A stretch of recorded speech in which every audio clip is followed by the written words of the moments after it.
पश्चिम महाराष्ट्रातला मराठा समाज इतका उसळला आहे की सरकारकडून चाललेला अन्याय नाही सहन करू शकत तेव्हा. आणि पश्चिम महाराष्ट्राचं पूर्ण महाराष्ट्रच कधीच आता कदापि मराठा समाजावर चाललेला अन्याय, मराठा समाजाची जाणून बुजून चाललेली हेळसांड, मराठा समाजाला जे टोमणे दिले जातात जाणून बुजून संपवण्याचे, मराठा समाजाला जे हिणवलं जातं ते मराठा समाजाला आता सहन व्हायला. आमचं पक्का आरक्षण मिळालेलं असून देत नाहीत, याचा अर्थ आता मराठा समाज आंदोलन करून 100% मराठ्यांच्या मागण्या मान्य करणारे नसता आता हे आंदोलन थांबणार नाही. मुख्यमंत्री म्हणतायत की ओबीसी मंत्र्यांना टार्गेट करणं योग्य नाहीये, कोणाचंही प्रमाणपत्र रद्द केलेलं नाही. हे शब्द फडणवीस साहेबांना शोभतच नाही. याच्यात ओबीसी आणि मराठ्याचा काय संबंध? एक राज्य सरकारचा बावनकुळे भाग आहे. केलेली चूक फडणवीस साहेबांकडून आम्हाला ह्या अपेक्षा आहेत की त्यांनी म्हणावं तू चूक केली. मराठ्यांचं वाटलं का करतो? तुला मंत्री केलं म्हणजे तू ओबीसी आणि मराठा करू नको. कारण याच्या आधी ओबीसी आणि मराठा करणारे फडणवीस साहेबांच्या पक्षात नव्हते.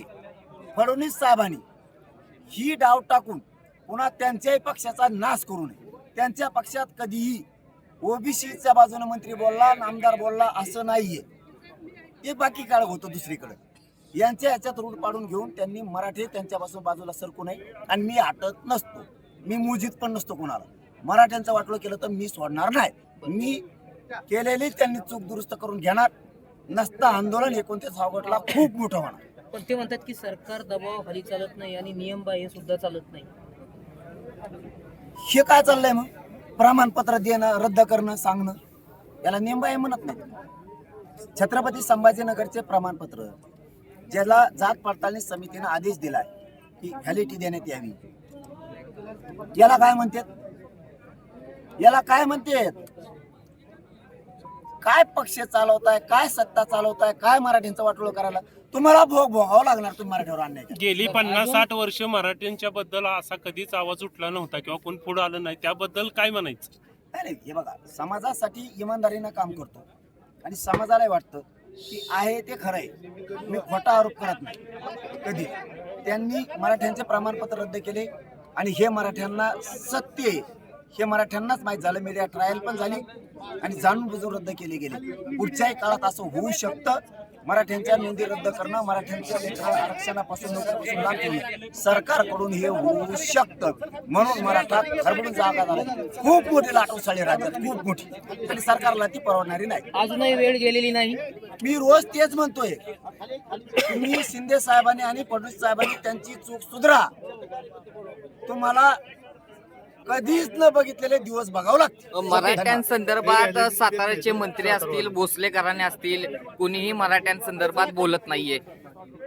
मी नुसतं राजेंबद्दलच म्हणत नाही, सगळ्या पक्षातल्या मराठ्यांचे नेते, आमदार, खासदार, मंत्री आहेत. हीच योग्य वेळ आता जातीच्या लेकराच्या पाठीशी उभा राहण्याची. कारण समाजाचे लेकर संकटात बावनकुळेंनी तुमच्या नाकावर टिचून त्यांनी जाहीरपणा प्रमाणपत्र दिलंय, प्रमाणपत्र रद्द करायचा आदेश दिलाय.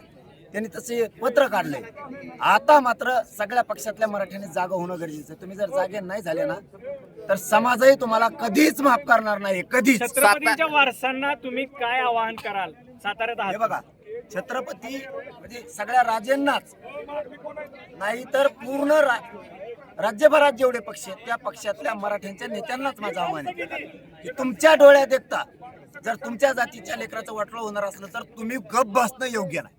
कारण आपल्यात क्षत्रियाचं रक्त खेळतंय, आपल्यात मराठ्यांचं रक्त आहे, आणि त्याच जातीचं जर प्रमाणपत्र रद्द होणार असली तर तुम्ही एवढे बलाढ्य आमच्या समाजात असून उपयोग काय, असं म्हणायची समाजावर वेळ येईल. आणि ती वेळ येऊ देऊ नका. तुम्ही आता योग्य चान्स आहे तुम्हाला सुद्धा जातीच्या बाजूने उभा राहणं. का? कारण तो सुद्धा समोरून प्रमाणपत्र रद्द करून त्यांनी जातीयवादाची भूमिका घेतली. त्यामुळे अशा जातीयवाद्यांना त्याचा धडा शिकवणं, त्याची जागा दाखवणं ही मराठ्यांच्या नेत्याची जबाबदारी. भाजपमध्ये असल्यामुळे बोलत नाहीत का दोन राजे? मी राजेंबद्दलच बोलत नाही, मी सगळेच सांगतो एकूण. आपली जात आपल्यासाठी महत्वाची आहे. जात मोठी करणं खूप आपली जबाबदारी आहे.